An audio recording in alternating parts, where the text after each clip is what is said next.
Hello and welcome. This is Michael Columbus from Family Wealth and Legacy in Rochester, New York. And today we're taking a peek at the third quarter of 2021, giving it a quick review. As always, we start with what's going on with the leading economic indicators.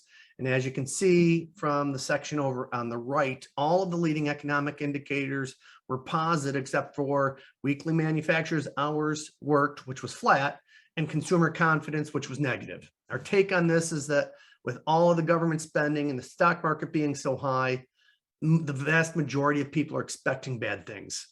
We also went into, September was the last month of the third quarter and going into October, which is typically a tougher time in the market. We believe that consumers are likely early and that the market still has room to grow, but there will be some volatility. But watching the rest of those, leading economic indicators is what's really important here.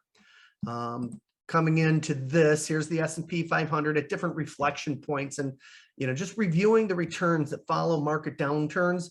That's why it's so important that we are not out of the market during these bull markets. We also see that that the downturns are unpredictable when it comes to the length and the severity. In other words, even though the economic indicators flash warning signs of what is to come, the odds of predicting when to get out and when to get back in are next to impossible, which is why we talk about bracing for a recession, using our 3 buckets model to ensure that you have enough cash and bonds needed to weather any downturn. So again, a very, swift downturn in March of 20, from February 19th to March, minus 34% on the S&P 500, but then a huge giant return backwards going up 93% there. So when we look at this, we just want to remind people over and over again that 31 out of the last 41 years, the stock market has, and we're just talking about the S&P 500, has ended in a positive manner. So despite average intra-year drops of as much as an average of 14.3%, 75% of the time, the market ends in a positive manner. So volatility is just part of investing, and that's why we stay in the market and don't try to time the market. When the other thing is, I think, that's worth listening to is impatient investors are the patient investor's best friend. So impatient investors, react to the volatility that happens in the market, where the patient investors are able to handle and take on and benefit from those impatient investors. And why does this market work like this? Well, in the US, we have 70% of personal consumption coming from, the consumers. That 70% of personal consumption drives the vast majority of the market because it's the goods and services that we all buy that fuels the value of these companies. And, the other thing that I would say is, inflation is not the greatest friend of ours, but at the same time, as the price of things go up, so too will the earnings that's of these companies, because we still will continue to buy food and products and services as we go through even in an inflationary period. And we have not had a high inflationary period since the 70s and 80s. Remember, this slide is important because it shows the cash that is moved from equities into money markets. We believe that it aligns with consumer sentiment. If you look here, it started to go down, but as consumer sentiment started to weaken, cash going to the sidelines, started to grow up as well. I can't imagine that with returns in cash and money markets being less than 1%, this excess cash seems to be good fuel for future, stock returns. The other thing we took a look at is the 20-year difference between the all equity portfolio and the 60-40 portfolio. The difference was an average of 1.68% per year for 20 years. Well, on $1 million portfolio over 20 years, that's a $400,000 difference. And we don't promote taking more risk for the sake of risk. We do, however, promote knowing how much you need to fill your 3 buckets so that you aren't being too conservative or aggressive at the wrong time. You want to review the amount of money in each of those three buckets. Remember, cash, bonds, and equities. You want to do that at least annually. If we look at the S&P 500 thus far, it's a shocker. Here we are as of, this was as of October 15th, and the market was up 20.64%. I wouldn't have guessed that.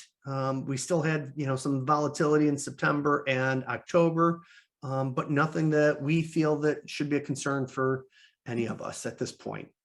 I want to go back and just kind of review some of the meaningful moments for our clients. You've heard us talk about this before. We weren't as prepared for 2008 and 2009 as we are today. Some of our managers missed the signals from 2010 to 2012. We were using managers that were trying to time the market, and they didn't perform as well as we anticipated. And that's why in 2015, Family Wealth and Legacy made the decision that we will always be making our own calls, building our own portfolios, and hiring our own managers, picking our own stocks, the investments, or the ETFs that we're utilizing inside of there. It's on us. And so that's why we spend an awful lot of time watching the leading economic indicators and making sure that our clients' portfolios are doing what they're supposed to be doing. Economic indicators were healthy through 2019. In October of 2019, if you remember, we advised clients to hold their cash rather than investing it. We can't and we won't try to time the market, but we can advise to hold new investments when we see the economic indicators beginning to break down. We never saw COVID-19 coming, but it did cause a recession in March of 2020 that was, very fierce. We talked about that already. But from March 20th, 23rd to June of 2020, we were advising clients to take advantage of the sale in the market. The market was down, 33, 35%. And as far as sales go, getting 30% off any place is phenomenal. So where are we now? Well, consumer confidence is dropping. Many feel that we're in a bubble. September as well as October, of the fourth quarter have been volatile. Bad news is negatively affecting the market. In our opinion, the strength of the market is why we continue rebounding rather than falling further. Remember the cash on the sidelines from the earlier slide there. It's not just the consumer. Institutional investors moved equity investments to cash this quarter as well. So emotions rather than logic a lot of times drive the short-term markets. Those cash funds, they've started to move back. They will continue to do that.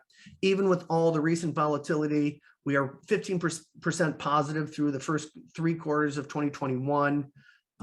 It's just pretty phenomenal. The difference between an all equity portfolio versus a 40-60 portfolio over the last 20 years was an average of 1.68% more. It's almost it's $40,000 difference for every $100,000 invested. If you had a $500,000 portfolio, you would have made $200,000 more over that 20-year period in a all equity portfolio versus a 40-60 portfolio. This is why we feel that following the economic indicators and other data points are so worthwhile. Currently, we are investing new money. We're not holding on to it. Our 6 to 12 month forecast is positive. So we feel really good about what's coming forward. So thanks for joining me for the third quarter market update, and I will see you again on the next market update at the end of the fourth quarter. Have a great day, everybody.